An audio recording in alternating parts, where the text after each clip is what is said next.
Kesyaihan nasab Ba'alawi saat ini menjadi sorotan publik. Banyak yang menyatakan bahwa nasab Ba'alawi adalah batal sebagai keturunan Nabi Muhammad. Sebenarnya pembahasan tentang syahih tidaknya nasab Ba'alawi sudah terjadi sejak dulu, terlebih di belahan Jazirah Arab sana. Banyak ulama Timur Tengah yang mempertanyakan kesyahihan nasab Ba'alawi. Di antara ulama Timur Tengah yang akan kami kutip pendapatnya di sini adalah ulama dari Mesir, Yordan dan Yaman, yang secara tegas menyatakan bahwa nasab Ba'alawi adalah batal sebagai keturunan Nabi Muhammad. Inilah 3 pendapat ulama Timur Tengah. Selamat menyaksikan. Bismillahirrahmanirrahim. Alhamdulillahi Rabbil Alamin, wa bihi nasta'inu ala umuri dunya wad din, wassalatu wassalamu ala ashrafil anbiya'i wal mursalin, Sayyidina Muhammadin wa ala alihi wa sahbihi ajma'in, amma ba'd. Kesyaihan nasab Ba'alawi saat ini menjadi sorotan publik. Banyak yang menyatakan bahwa nasab Ba'alawi adalah batal sebagai keturunan Nabi Muhammad. Sebenarnya pembahasan tentang syahih tidaknya nasab Ba'alawi sudah terjadi sejak dulu, terlebih di belahan Jazirah Arab sana. Banyak ulama Timur Tengah yang mempertanyakan kesyahihan nasab Ba'alawi. Di antara ulama Timur Tengah yang akan kami kutip pendapatnya di sini adalah ulama dari Mesir, Yordan dan Yaman, yang secara tegas menyatakan bahwa nasab Ba'alawi adalah batal sebagai keturunan Nabi Muhammad. Ulama pertama yang kami kutip pendapatnya adalah ulama Mesir yang bernama Syaikh Audah Al-Ukaili. Dalam sebuah situs web Syarif menulis pendapat Syaikh Audah Al-Ukaili yang diposting pada 13 Desember 2009.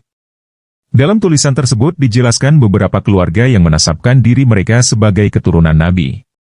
Dan setelah dilakukan penelitian dan pengkajian mendalam, ternyata nasab mereka tidak tersambung sebagai keturunan Nabi.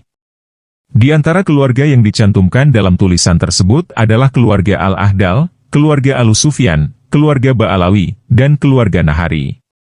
Karena fokus kita pada keluarga Ba'alawi maka kita akan mengutip pendapat beliau tentang ketidaksyahihan nasab Ba'alawi. Keluarga Ba'alawi, mereka juga disebut Bani Alawi dan keluarga Alawi.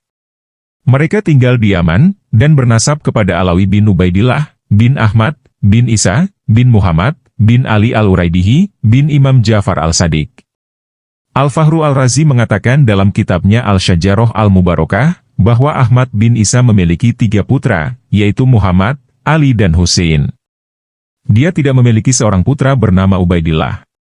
Demikian juga para ulama nasab muktabar tidak menyebutkan bahwa Ahmad bin Isa memiliki keturunan bernama Ubaidillah. Di antara mereka adalah An-Nasabah Ibnu Inaba Al-Hasani dalam Umdat Al-Talib, Al-Nasabah Al-Sarif Ibnu Al-Taktaki dalam Al-Ashili, An-Nasabah Ibnu Muhanna Al-Ubaidili di Al-Tadskirah. Oleh karena itu, silsilah atas keluarga Ba'alawi adalah batal dan tidak sah. Dan dalam warisan peninggalan sejarah Irak, yang khusus untuk keluarga Al-Kabiji Al-Husainiyah Al-Najafiyah, yang secara syahih bernasab kepada Ali bin Ahmad bin Isa, disebutkan bahwa Ahmad bin Isa telah berimigrasi dari Baghdad ke Undunus di tahun 313 Hijriah. Hanya saja warisan keluarga Ba'alawi mengatakan bahwa dia hijrah dengan anak yang didakwa bernama Ubaidillah dari Basrah ke Hadramaut. Perlu dicatat bahwa sumber tertua untuk penyebutan garis keturunan Ba'alawi adalah Al-Janadi yang meninggal antara 730 Hijriah dan 732 Hijriah. Dalam kitabnya, Al-Suluk fi Tabakat Al-Ulama wal Muluk, di mana ia berkata, di antara mereka, Abu Al-Hasan Ali bin Muhammad, bin Ahmad, bin Jadid, bin Ali, bin Muhammad, bin Jadid, bin Abdullah, bin Ahmad, bin Isa, bin Muhammad, bin Ali, bin Ja'far Al-Sadiq, bin Muhammad Al-Bakir, bin Ali Zainal Abidin, bin Al-Husain, bin Ali bin Abi Talib. Dan Jadid adalah saudara Alawi, keturunan Ubaidillah menurut warisan keluarga Ba'alawi. Dan kami menemukan bahwa ada perbedaan nama Ubaidillah bin Ahmad bin Isa, sebagai sumber tertua, yaitu Al-Janadi menyebut dia sebagai Abdullah bin Ahmad, dan bukan Ubaidillah. Yang demikian itu adalah sesuatu yang sangat mengejutkan, mengingat ketenarannya yang luar biasa dalam sejarah Yaman pada umumnya, dan sejarah keluarga ini pada khususnya. Dan peninggalan sejarah Yaman menyebutkan adanya 2 peristiwa keraguan tentang garis keturunan keluarga Ba'alawi di masa lalu. Yang pertama di masa Ahmad bin Isa dan putranya yang didakwakan, yaitu Ubaidillah. di mana Syekh Al-Hasawi menyebutkan dalam kitabnya Tasbit Al-Fuad, narasi legendaris, bahwa beberapa orang Yaman meragukan garis keturunan Ahmad bin Isa, sehingga putranya Ubaidillah pergi haji dengan banyak orang Hadramaut, dan dia bertemu sekelompok orang dari Irak dan Basrah. Kemudian mereka bersaksi kepadanya tentang keabsahan silsilahnya. Maka seolah-olah beliau adalah seorang yang terkenal dan masyhur, sehingga seluruh penduduk Irak dan Basrah mengenalnya. Maka ketika beliau bertemu dengan sekelompok dari mereka, bukan karena janji, mereka pun mengenalnya, dan bersaksi tentang keabsahannya garis keturunannya. Meskipun para ulama nasab yang muktabar tidak mengetahui bahwa Ahmad bin Isa memiliki seorang putra bernama Ubaidillah.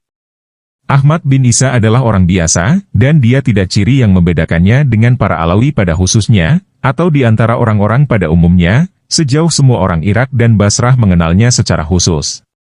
Seperti juga yang disebutkan dalam warisan sejarah Irak, bahwa Ahmad bin Isa telah berhijrah dari Baghdad, tempat tinggalnya, ke Undunus, dan bukan dari Basrah ke Hadramaut.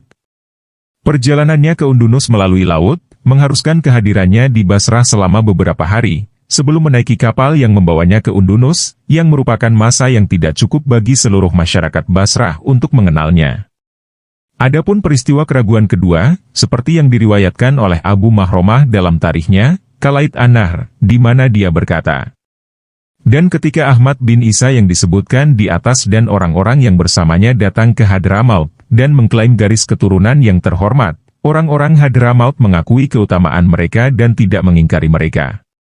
Kemudian setelah itu, mereka ingin menetapkan bukti untuk mengkonfirmasi apa yang dia klaim, dan pada saat itu ada 300 mufti di Tarim.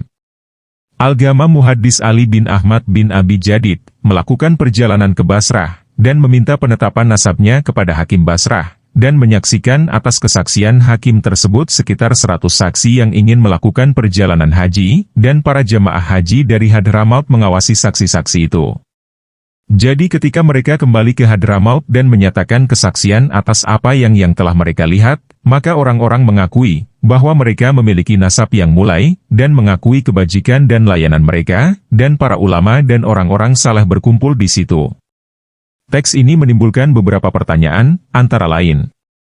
Jika Ubaidillah bin Ahmad bin Isa telah membuktikan silsilahnya dalam perjalanannya ke Mekah, seperti yang kami sebutkan di atas, lalu bagaimana keraguan kembali merayapi silsilah keluarga ini?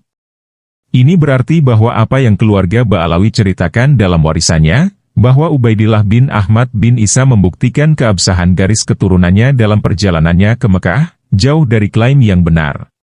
Karena kami menemukan, bahwa setelah puluhan tahun, keluarga yang sama dipaksa untuk membuktikan kembali garis keturunannya lagi, dan di depan komunitas yang sama tempat mereka tinggal. Adapun kasus pembuktian silsilah nasab Ba'alawi oleh Hakim Basrah, merupakan kasus yang tidak jelas.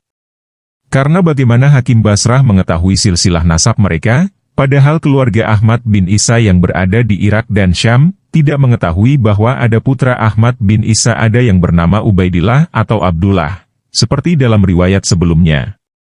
Kami telah menyebutkan bahwa para ulama nasab yang muktabar menyebutkan nama putra Ahmad bin Isa, dan tidak ada nama Ubaidillah di antara mereka. Teks tersebut juga menyebutkan bahwa banyak orang menentang pentasyihan garis keturunan ini oleh Hakim Basrah, dan mungkin alasan yang kami sebutkan menjelaskan alasannya. Adapun 100 orang yang berangkat haji bersamanya, redaksi tidak menyebutkan bahwa mereka bersaksi tentang kesyahihan nasabnya. Melainkan bahwa mereka bersaksi tentang hakim yang mensyahihkan nasabnya, maka itu adalah salah satu kesaksian bagi hakim. Dan sebagaimana telah kami sebutkan, kesaksian hakim tidak memiliki nilai nyata. Itu adalah kesaksian yang diperdebatkan, karena redaksi tidak menyebutkan nama hakim atau di era apa dia hidup, dan oleh karena itu kita tidak tahu apa-apa tentang dia atau keandalannya. Klaim nasab Ba'alawi Al-Husaini saat ini meluas kembali ke abad ke-8 Hijriah, karena kami tidak menemukan penulis yang dapat dipercaya, yang menyebutkan kebernasaban mereka dari jalur Al-Husaini sebelum abad ini. Ini adalah klaim yang sangat terlambat, jika kita tahu bahwa Ahmad bin Isa, di mana mereka keluarga Ba'alawi bernasab kepadanya, hidup di abad ke-4 Hijriah. Hal ini dibarengi dengan adanya keraguan sejarah tentang garis keturunan ini, sejak dimulainya pengklayaman nasab ini hingga saat ini.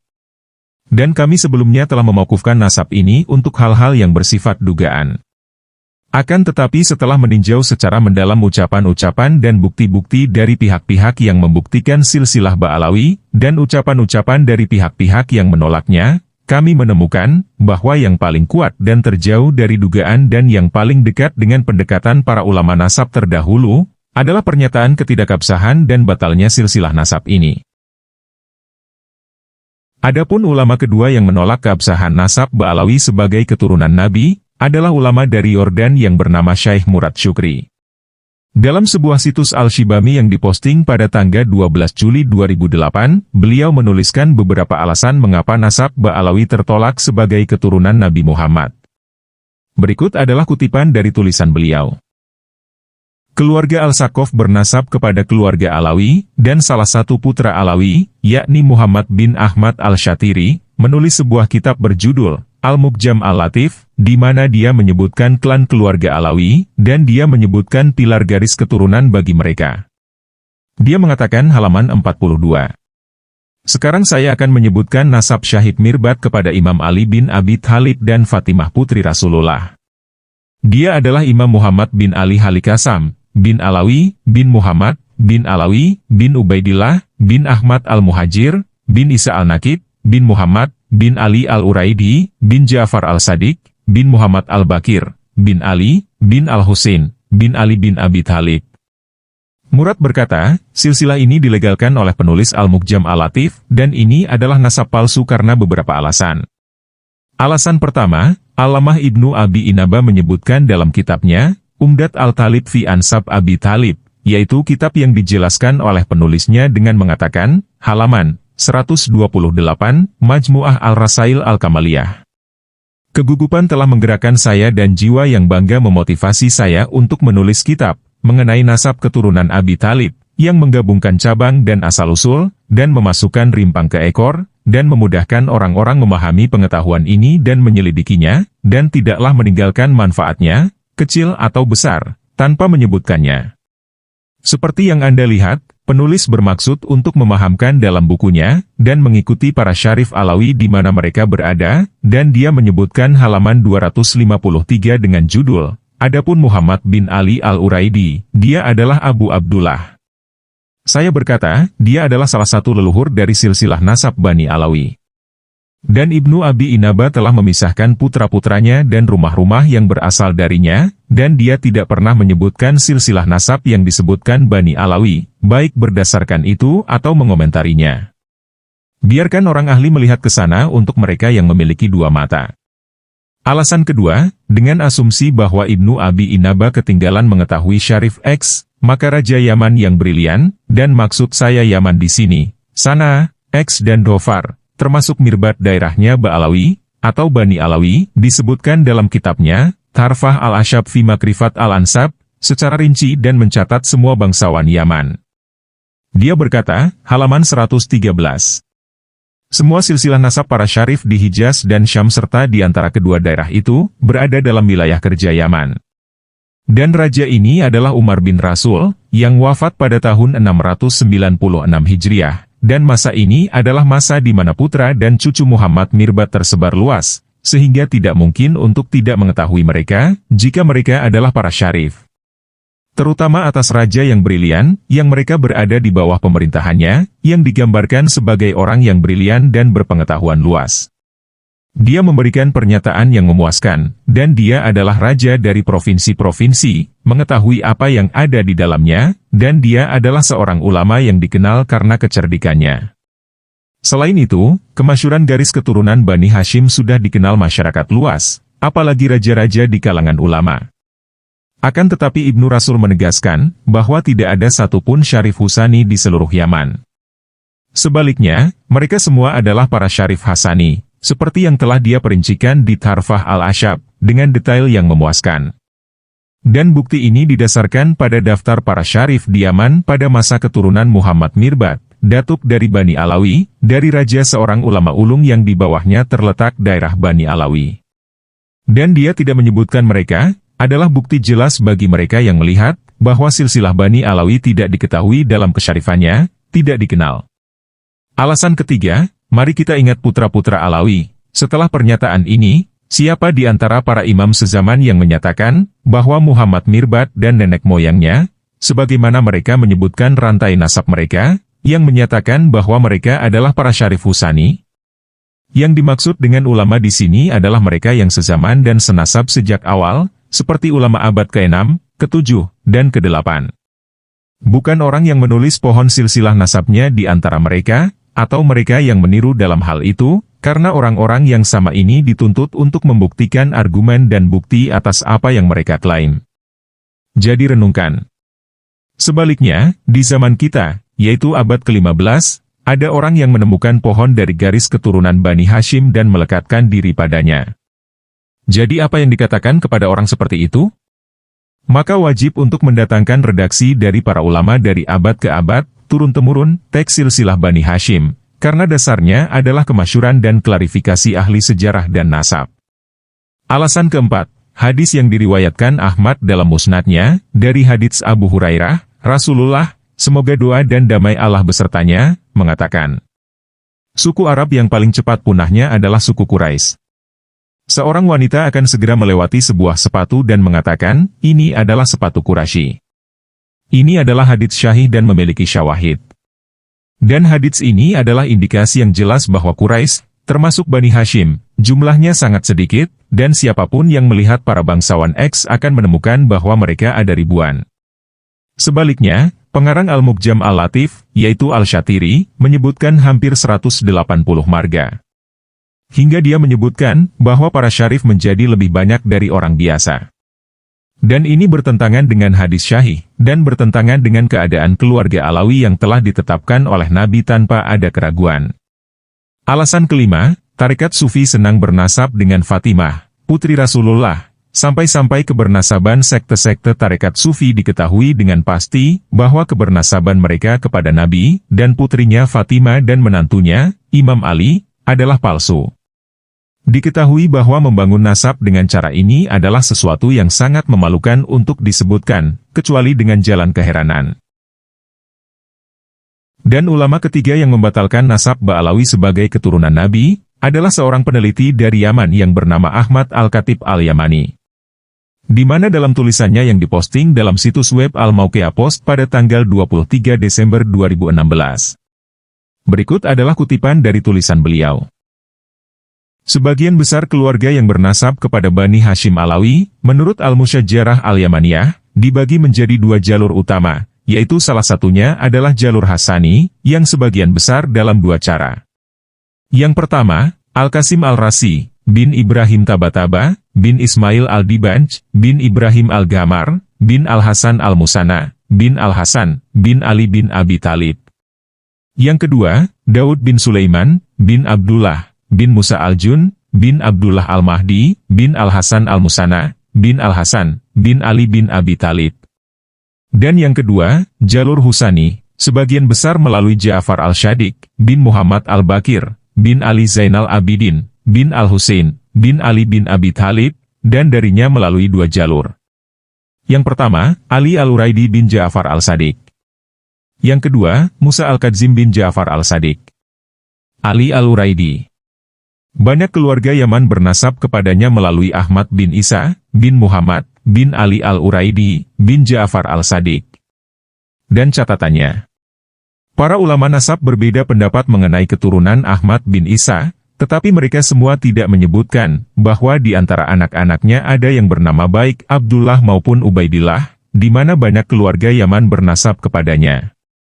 Dengan asumsi kebingungan antara Abdullah bin Ahmad bin Isa dan Abdullah, atau Abdullah Al-Ahnaf, atau Ubaidillah Al-Akbar, atau Ubaidillah Al-Ahwal, atau Ubaidillah Al-Asgor, anak-anak Isa, para ulama nasab sepakat bahwa mereka semua tidak berketurunan kecuali Abdullah Al-Ahnaf, dan yang terakhir memiliki keturunan dari putranya Ismail saja, dan bukan dari lainnya.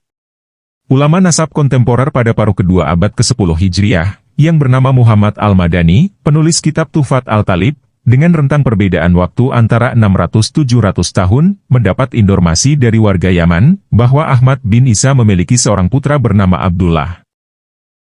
Demikian tadi adalah 3 ulama dari Jazirah Arab yang bersepakat menyatakan bahwa nasab Ba'alawi adalah batal dan tidak sah, dengan alasan yang sama, bahwa Ahmad bin Isa tidak memiliki putra yang bernama Abdullah atau Ubaidillah, yang merupakan datuk dari Ba'alawi.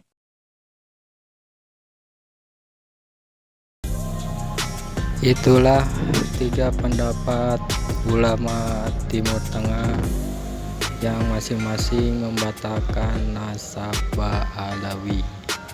Semoga bermanfaat.